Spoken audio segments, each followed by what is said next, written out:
করেছে, ক্লাস 3 আবারও আগে করেছে, ক্লাস 2ও ঠিক করেছে কিন্তু দেরি হয়েছে। চলো সংখ্যাগুলো ফিরিয়ে নাও। ক্লাস 2 শূন্য করো, ক্লাস 3 কে 1 দিয়ে দাও। দেখি এবারে তোমরা তৈরি করবে 63। 63 তৈরি করো, 63 তাড়াতাড়ি। কারা আগে তৈরি করেছে? ক্লাস 2 হাততালি হবে, ক্লাস 2 আগে তৈরি করেছে। শাবাশ। Class 2 1, class 3 0।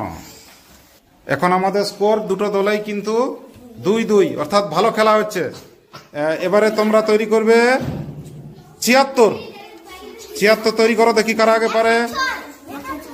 76 হাততালি হবে, ক্লাস 3 জিতে গেছে এবার। 7-10-6 76। শাবাশ। এবারও আমাদের স্কোরার আছে অর্পণ কালিন্দী। অর্পণের জন্য একবার হাততালি হবে। হ্যাঁ ঠিক আছে। এবারে তোমরা তৈরি করবে